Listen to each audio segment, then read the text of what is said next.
Halo anak-anak, selamat pagi.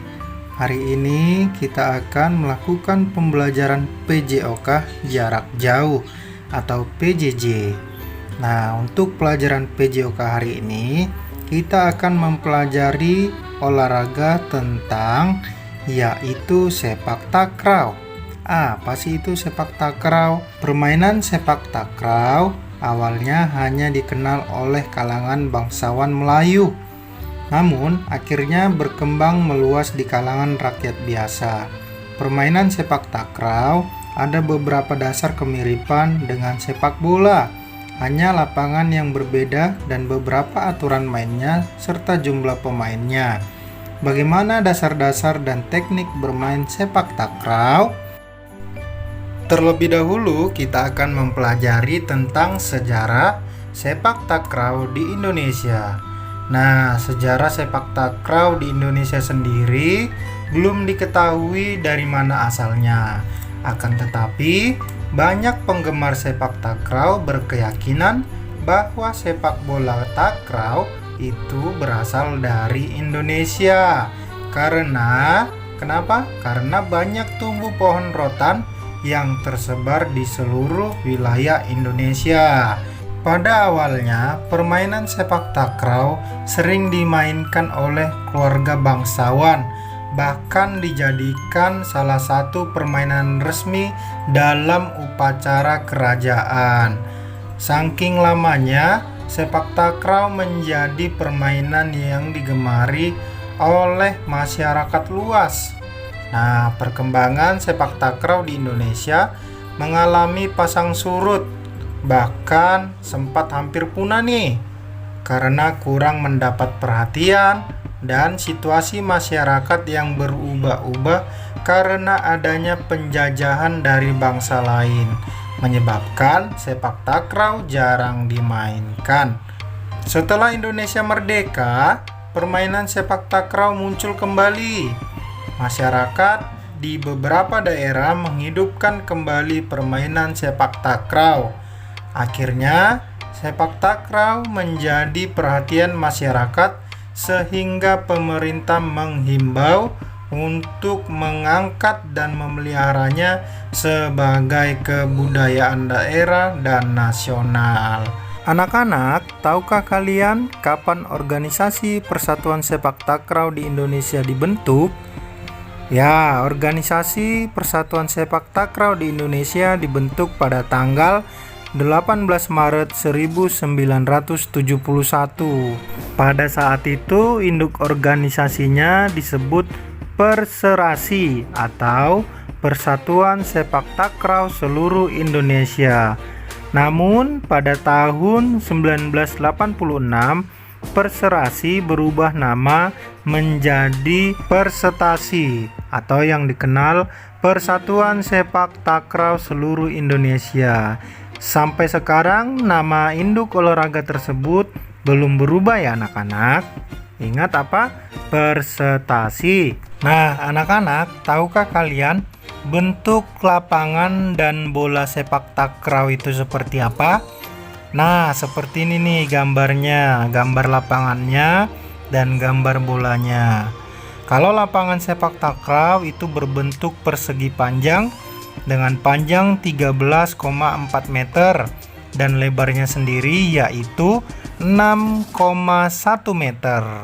Pada kedua bagian lapangan dibuat lingkaran serpis dengan jari-jari 0,3 meter.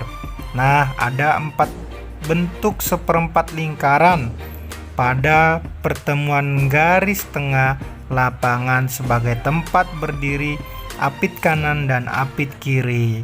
Lapangan harus bebas rintangan setinggi 8 meter ke atas dan 3 meter dari sekelilingnya. Sedangkan untuk netnya sendiri pada permainan sepak takraw terbuat dari nilon dengan lubang berukuran 6-8 cm, lebar net 70 cm dan panjangnya 6,1 cm. Pada tepi net diberi pita setebal 5 cm. Tinggi tiang net 155 cm. Tiang net ditutup dengan bahan yang dapat melindungi pemain dari cedera. Nah, bola sepak takraw itu sendiri terbuat dari bahan rotan ya anak-anak, atau bahan sintetis, dan berat bolanya juga hanya 80 gram. Keliling bola antara 42 sampai 44 cm.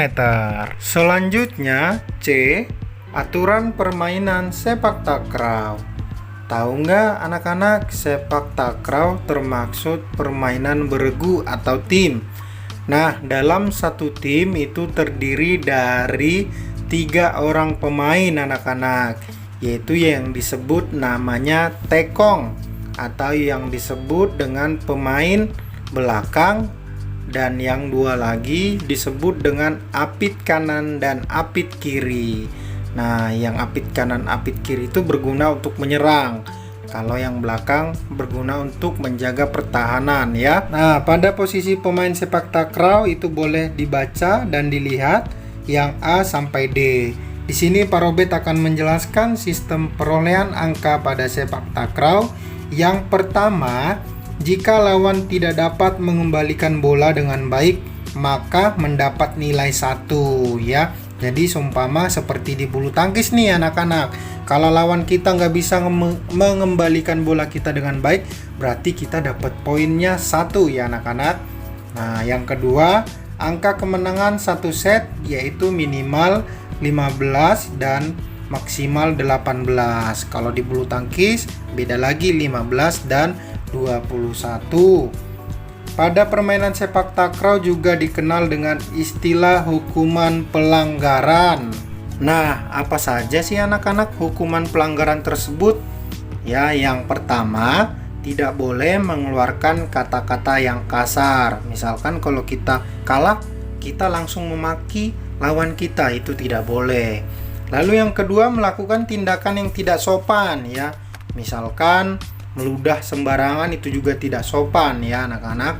Dan yang ketiga, menghina pemain lawan atau penonton. Nah, ini sering terjadi ya. Kita kebawa emosi, lalu kalau kita kalah, kita hina pemain lawannya dan penontonnya juga. Dan yang keempat, meninggalkan lapangan tanpa seizin wasit, ini juga tidak boleh. Dan yang terakhir, tidak menaati peraturan permainan. D. Teknik-teknik sepak takraw. Apa saja sih teknik-teknik sepak takraw tersebut? Yaitu yang pertama dikenal dengan istilah menyepak, yaitu sepak sila, sepak kuda, dan sepak menyamping. Nah, anak-anak kalian baca sendiri ya. Lalu yang kedua, teknik menyundul dan teknik menahan. Teknik menahan dibagi menjadi 2, yaitu menahan dengan paha dan menahan dengan dada. Nah, kalian baca lagi secara detail ya anak-anak. Nah, anak-anak, supaya lebih jelas, Pak Robert akan menampilkan video singkat permainan sepak takraw. Nanti di akhir video kalian kerjakan pertanyaan pilihan berganda 1 sampai 10. Kalian tulis di buku tulis ya. Selamat mengerjakan. Salam olahraga. Buildings collapse. Only a few will survive. The world as we know it